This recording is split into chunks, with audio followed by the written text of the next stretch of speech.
निसर्गाच्या कुशीत वसलेल्या आणि नवे ठाणे म्हणून ओळखल्या जाणाऱ्या घोडबंदर भागात उभ्या राहिलेल्या गृहसंकुलांमध्ये नागरिकांनी 50 लाखांपासून कोट्यवधी रुपयांची घरं खरेदी केली. परंतु गेल्या काही वर्षांपासून सातत्यानं जाणवत असलेल्या पाण्याच्या तुटवड्यामुळे येथील नागरिक हैराण झालेत. अनेक संकुलं टँकरनं पाणी विकत घेत असल्यामुळे नागरिकांना महिन्याच्या देखभाल दुरुस्ती रकमेव्यतिरिक्त रक्कम भरावी लागते. यामुळे पालिकेला पाण्याची देयके भरण्याबरोबरच नागरिकांवर टँकरच्या खर्चाचा दुहेरी भार पडत असल्याचंही चित्र आहे. ठाणे महापालिका क्षेत्राची लोकसंख्या 27 लाख इतकी आहे. शहरासाठी प्रतिदिन 616 दशलक्ष लिटर इतका पाण्याचा कोटा मंजूर आहे. प्रत्यक्षात शहराला दररोज 585 दशलक्ष लिटर इतका पाणी पुरवठा होतो. परंतु संपूर्ण शहरासाठी हे पाणी पुरेसे पडत नसून शहरातील सद्यस्थितीत 30 ते 40 दशलक्ष लिटर वाढीव पाण्याची गरज आहे. ठाणे शहराचं गेल्या काही वर्षात मोठ्या प्रमाणात नागरीकरण झालं असून शहरात आजही मोठमोठी गृहसंकुलं उभी राहत आहेत. नवठाणा अशी ओळख असलेल्या घोडबंदर भागात मोठमोठी गृहसंकुलं उभी राहिली आहेत. आजही येथे नवनवीन गृहप्रकल्प उभे राहत आहेत. वाढत्या लोकसंख्येच्या तुलनेत पुरेसा पाणी पुरवठा होत नसल्यामुळे टंचाईची समस्या जाणवत असून त्यात विविध कारणांमुळे शहरात टंचाईची समस्या निर्माण होते. यामध्ये धरण क्षेत्रातील पाणी नियोजन, जलवाहिन्या दुरुस्ती, विद्युत पुरवठा खंडित होणं, अतिवृष्टीमुळे पाणी उचल प्रक्रियेवर होणारा परिणाम अशा कारणांमुळे पाणी पुरवठा ठप्प होतो. पुढील 1 ते 2 दिवस कमी दाबानं पाणी पुरवठा होतो. त्यामुळे शहरात टंचाईची समस्याही निर्माण होत आहे. महाराष्ट्रातील भगिनींना आधार देणारी राज्य शासनाची मुख्यमंत्री माझी लाडकी बहीण योजना. या योजनेअंतर्गत अल्प उत्पन्न गटातील 21 ते 65 वयोगटाच्या भगिनींना मिळणार दरमहा 1500 रुपयाची मदत. अर्ज करण्यासाठी 31 ऑगस्ट 2024 पर्यंत मुदतवाढ. कुटुंबाचं वार्षिक उत्पन्न 2.5 लाख रुपयांपेक्षा कमी असलेल्या महिला पात्र. कुटुंबाकडे पिवळं किंवा केशरी रेशन कार्ड असल्यास उत्पन्नाचा दाखला आवश्यक नाही. पांढरं रेशन कार्ड असेल किंवा रेशन कार्ड नसेल तर कुटुंबाचं वार्षिक उत्पन्न 2.5 लाखांपेक्षा कमी असल्याचा दाखला आवश्यक. योजनेसाठीचा ऑनलाईन अर्ज नारी शक्ती दूत ऍप वरून किंवा पोर्टलवर भरता येईल. ज्या भगिनींना ऑनलाईन अर्ज भरता येत नसेल त्यांच्यासाठी अंगणवाडी, ग्रामपंचायत, वॉर्ड ऑफिस, सेतू सुविधा केंद्रामध्ये किंवा आशाताई बचत गटाच्या CRP यांची मदत उपलब्ध. आता आपल्याला अभिमानानं म्हणता येईल, सुखी आणि सुरक्षित आहे माझी लाडकी बहीण.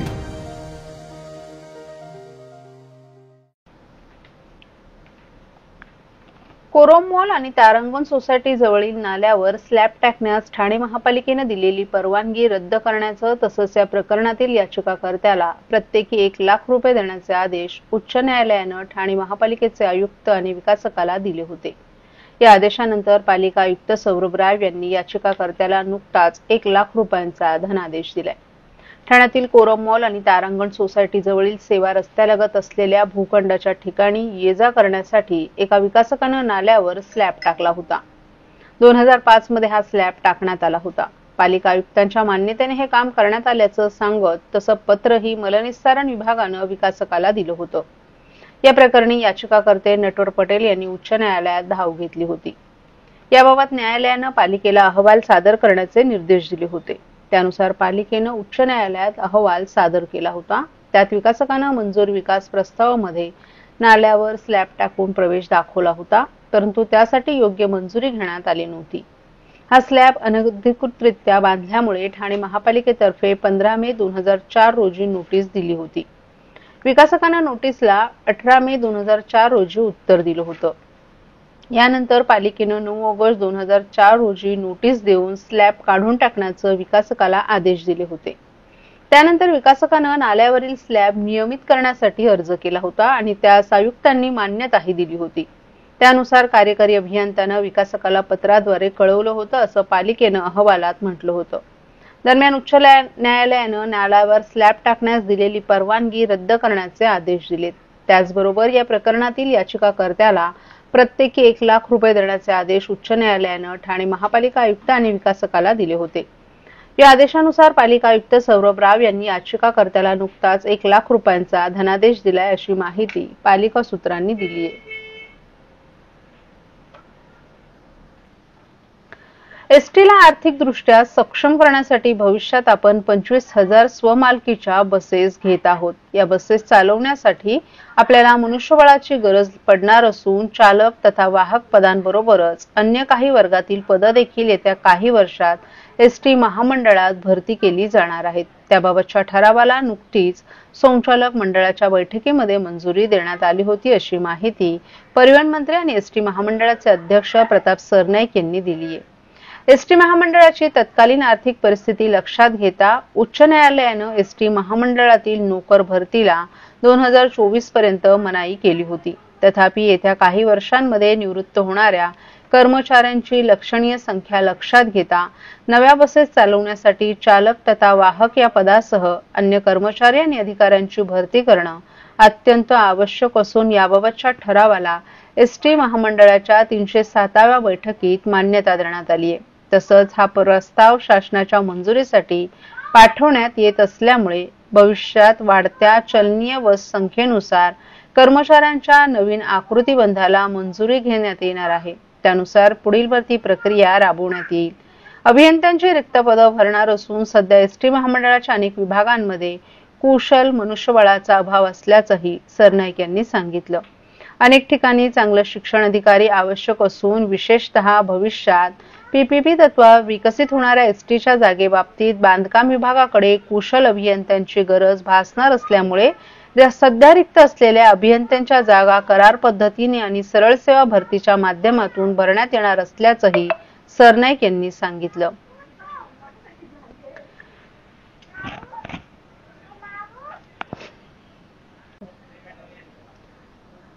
आज सकाळी 7 वाजण्याच्या सुमारास दत्तमठ जवळ खारेगाव येथे मारुती सुझुकी वॅगनर कार या रोडलगत पार्क केलेल्या 4 चाकी वाहनावर एक झाड पडल्याची घटना घडली।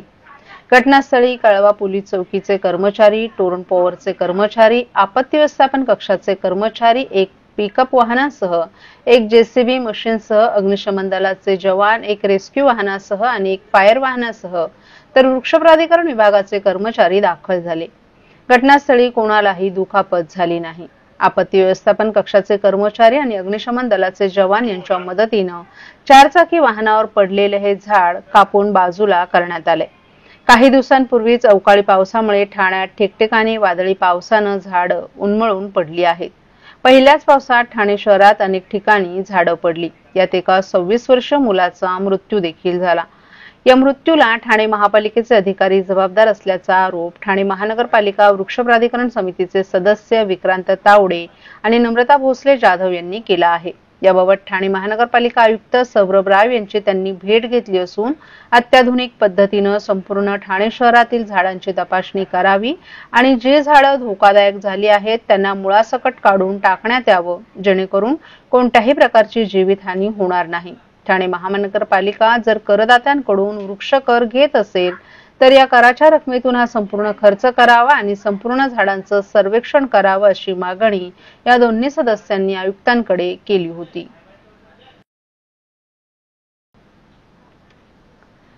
ठाणे महानगरपालिका आणि भारतरत्न डॉ. बाबासाहेब आंबेडकर जयंती उत्सव समिती ठाणे शहर यांच्या संयुक्त विद्यमानं भारतरत्न डॉ. बाबासाहेब आंबेडकर यांच्या जयंतीचा उत्सव रविवारी मोठ्या उत्साहात साजरा करण्यात आला।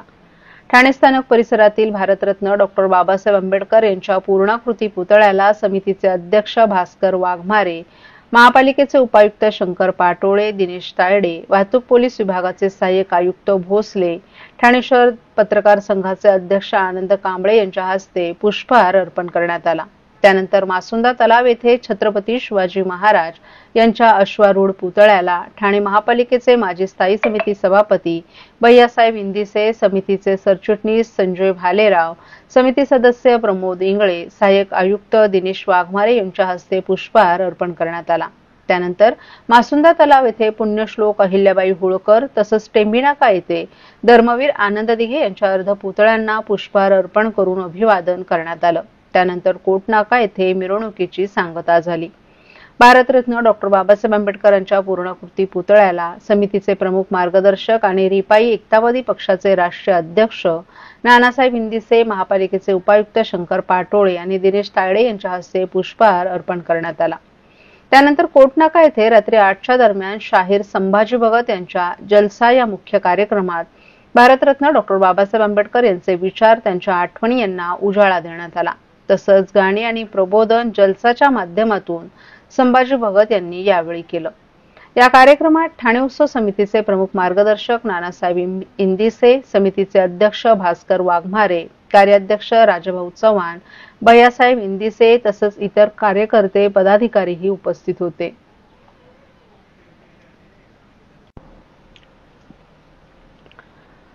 येऊरमधील 2 बंगल्यांमध्ये 2 बलात्काराच्या घटना घडल्यात. हे दोन्ही बंगले बेकायदा आहेत, परंतु ते बंगले का तोडले नाहीत? येऊरमधील वातावरणाला जबाबदार कोण?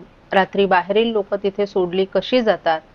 तेथे 500 रुपयात बलात्कार करण्याची परवानगी दिली जात आहे का, असा गंभीर आरोप राष्ट्रवादी शरद पवार गटाचे आमदार जितेंद्र आव्हाड यांनी केलाय.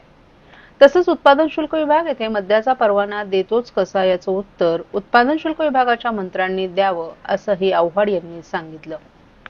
संजय गांधी राष्ट्रीय उद्यानातील येऊर वनपरिक्षेत्रात मागील काही वर्षांपासून मोठ्या प्रमाणात बेकायदा बांधकामं उभी राहिलीत. येऊरचं जंगल संवेदनशील क्षेत्र असतानाही अनेकदा रात्रीच्या वेळी तेथे पार्ट्या आयोजित केल्या जातात. काही दिवसांपूर्वीच येऊरमध्ये बलात्काराची घटना घडली होती. या घटनेनंतर पुन्हा एकदा येऊरमध्ये रात्री सुरू असलेल्या पार्ट्या आणि बेकायदा बांधकामांविषयी प्रश्न उपस्थित झाले होते. आमदार जितेंद्र आव्हाड यांची मुलगी नताशा हिनं पर्यावरणवादी कार्यकर्त्यांसोबत एकत्र येऊन येऊरच्या उपवन येथील प्रवेशद्वाराजवळ आंदोलनही केलं होतं. त्यावेळी येऊरमधील हॉटेल व्यावसायिकांसोबत त्यांची बाचाबाची झाली होती. येऊरच्या बेकायदा बांधकामांबाबत आव्हाड यांनी प्रश्नचिन्ह उपस्थित केले. आव्हाडे माध्यमांशी संवाद साधत असताना त्यांनी गंभीर आरोप केले. संजय गांधी राष्ट्रीय उद्यानात मद्य परवाना दिलाच कसा जातो, याचं उत्तर उत्पादन शुल्क विभागाच्या मंत्र्यांनी आणि सचिवांनी द्यावं. अनधिकृत बांधकामांमध्ये बारचा आणि मद्याचा परवाना दिला जाऊ नये असा कायदा असतानाही तुम्ही परवाना कसा दिला, असा प्रश्न आव्हाड यांनी उपस्थित केलाय. येऊरमधील 2 बंगल्यांमध्ये 2 बलात्कार झाले आहेत. हे दोन्ही बंगले बेकायदा आहेत, परंतु ते बंगले का तोडले नाहीत? येऊरमधील वातावरणाला जबाबदार कोण? रात्री बाहेरील लोक तिथे सोडली कशी जातात, असे प्रश्न विचारल्यानंतरही तेथे रात्री लोकांना प्रवेश दिला जात होता. तेथे 500 रुपयात बलात्कार करण्याची परवानगी दिली जात आहे का, असा गंभीर आरोप आव्हाड यांनी केलाय.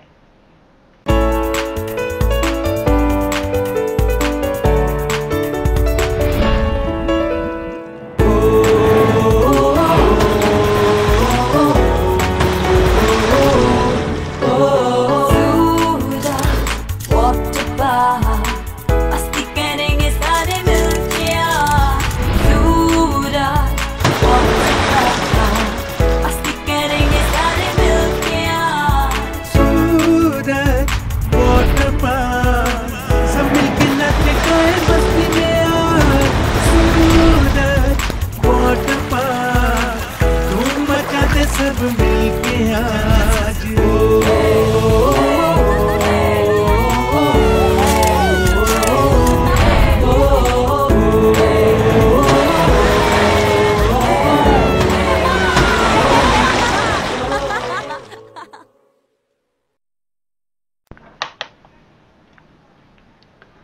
ऑपरेशन सिंदूरवर भारतीय लष्कराच्या पराक्रमाबाबत लोकांमध्ये संशय निर्माण करणारे उबाटाचे खासदार संजय राऊत आणि अरविंद सावंत यांची चौकशी करून त्यांच्यावर देशद्रोहाचा गुन्हा दाखल करावा, अशी मागणी शिवसेनेचे खासदार नरेश मस्के यांनी केली आहे.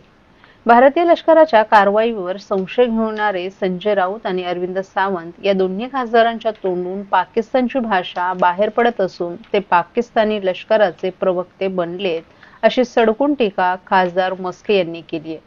ठाण्यात आयोजित पत्रकार परिषदेत त्यांनी ही टीका केली. गेले 2 दिवस भारतीय लष्कराच्या कारवाईवर संजय राऊत आणि अरविंद सावंत संशयास्पद परिस्थिती निर्माण करत असल्याचं मस्के यांनी सांगितलं. पाकिस्तानी लष्कर, पाकिस्तानी राज्यकर्त्यांची भाषा राऊत आणि सावंत यांच्या तोंडून बाहेर पडत आहे. गिरे तो भी टांग ऊपर हे कोणाला उद्देशून आहे, असा सवाल खासदार मस्के यांनी अरविंद सावंत यांना केलाय. भारताच्या हवाई दलाचं वैमानिक दक्ष असून आदेशाची वाट पाहत आहेत. या वैमानिकांचा अपमान नाही का? अरविंद सावंत यांनी या वक्तव्यावर ताबडतोब स्पष्टीकरण द्यावं, असा इशारा मस्के यांनी दिलाय. भारतीय लष्कर हे हिंदुस्थानचं लष्कर आहे. त्यांच्यावर विश्वास ठेवायचा सोडून पाकिस्तानची भाषा काय बोलताय अशा शब्दात खासदार मस्के यांनी उबाटाच्या खासदारांवर बोचरी टीका केली आहे. भारतीय लष्कराबाबत राऊत आणि सावंत यांनी केलेल्या वक्तव्यांचा प्रत्येक नागरिकानं तीव्र निषेध करायला हवा असंही त्यांनी सांगितलं.